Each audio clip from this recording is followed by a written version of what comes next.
他只是月薪$8000的贫穷保安，可看了一场比赛，就让他发现赚钱如此简单。自己累死累活1年的收入，还不如别人打一场网球比赛赚得多，这让他内心十分激动。然而自己现在开始训练已经为时已晚，于是理查德在女儿还未出生时，就为他们写好了将近80页的职业规划书，就连邻居都认为他是一个变态，竟然把2个女儿当成赚钱的工具。然而就是这么一个父亲，却培养出2名顶尖的网球选手。虽然从小没有接受多少教育，但他却很清楚专业的事要找专业的人。于是在女儿10岁时，他就每天奔波于各大网球俱乐部，向教练推销自己的女儿。然而在当时网球是白人的运动，身为黑人的他并不受待见，就连他写的规划书在别人眼中只是一个笑话。好在他每天从杂志上学习教学经验，每天风雨无阻带着女儿训练。终于一位教练看中2位女儿的天赋，但理查德却提出所有费用全部免费。面对这样的要求，没人敢接受这样的赌注，毕竟网球是技术性很高的运动，即便他的孩子从小耳濡目染，但想要成功绝不像他纸上谈兵那样简单。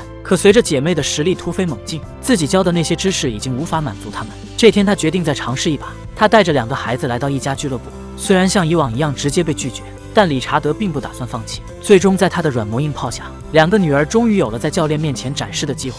也正因理查德的不懈努力，让教练看到了2个孩子的潜力。教练询问他们想借此获得什么。 Well, I want to win Wimbledon as many times as anyone's ever won it. You think you can do that?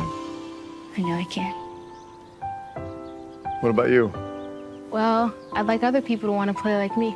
虽然教练认可了2姐妹，但他并不愿冒太大风险，于是选择免费教潜力更大的大威。妹妹虽然心有不甘，却无能为力。为此，每次训练理查德都全程录像，然后拿回家给小威做练习之用。不久后，大威就报名了竞标赛。第一次参加比赛，他显得格外的紧张，这也导致就连发球都出现失误。但好在父亲在一旁鼓励着大威，让他不要有任何心理负担，玩得开心才是最重要的。父亲的话犹如一颗定心丸，让他慢慢的找到了节奏。而在接下来的比赛中，他就犹如一头猛兽，将对手一一击败，因此拿到人生第1座奖杯。而教练也趁热打铁，给他报名了更高规格的比赛。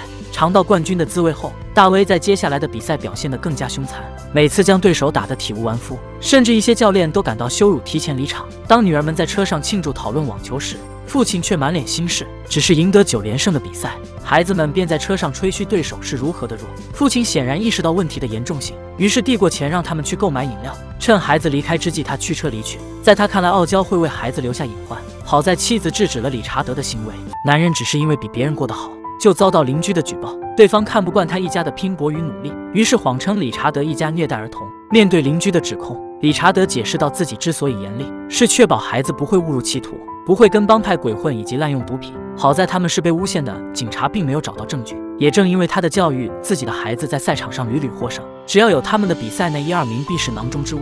随之而来的便是品牌商提出的合作。教练和投资人希望大威签订协议，减免大威1年10万美元的训练费用，条件是大威要替他们征战国际比赛。理查德愤然带女儿离开了那里。很显然，这是把孩子当他们的赚钱工具。于是理查德做了一个大胆的决定，他解雇了教练，因为所有的投资人都是他介绍过来的。然后决定不再打任何比赛。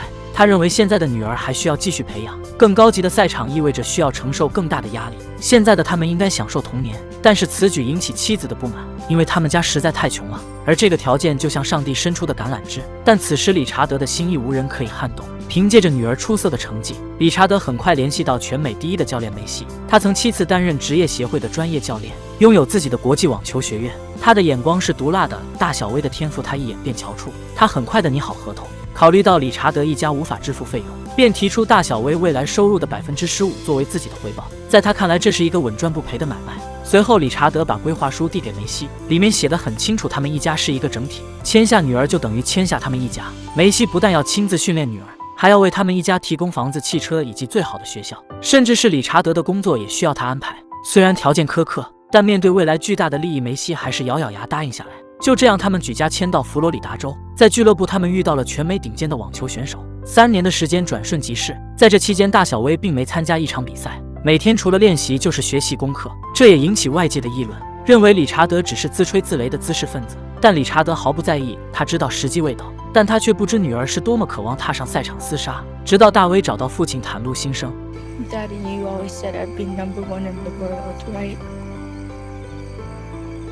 Let's go out there and show all of those people that I can handle what's coming. And I'm not gonna let you down. 理查德才知道自己的孩子已经长大了，已经有了独当一面的能力。时隔3年，大威再次踏上比赛的舞台，而他也成为全场的焦点。大家都在议论他是否能完成精彩的首秀。而对于理查德一家来说，他们为这天已经努力了漫长的9年，走到这一步是多么困难，他比谁都清楚。他只是初出茅庐的网球小将，在比赛的前一天晚上，却有人送来300万的合同，毕加开心的合不拢嘴。然而只有父亲一脸严肃，他决定将选择权交给女儿。然而大威并没有因为天价合同冲昏头脑，他果断地拒绝了耐克的好意，因为他知道明天才是他的主场。第二天果然不负众望，虽然一开始因为紧张输掉2局，但他快速地调节心态，完成今天翻盘。而这也让耐克公司再次看到大威的潜力，他们决定加大筹码，合同也从昨晚的300万加到400万。然而理查德还是保持女儿的观点，决定再观望一阵子。教练告诉他，这是一个名利双收的好机会，因为明天大威将对战桑切斯，那是地表最强的选手。甚至一旁的主办方都说 If she beats Vicario, a 14-year-old who's never played a match, walks off the street and beats the best player on the planet, forget Ali Frazier. It'll be the greatest upset in the history of sports. 但理查德对女儿的实力深信不疑，看着二女儿注视着比赛场，父亲也解开困扰他心中的谜题。It's a little hard for you too, huh? Your sister is gonna be #1 in the whole world, no doubt about it. I know that. But you're gonna be the best that ever was. You're gonna be the greatest of all time.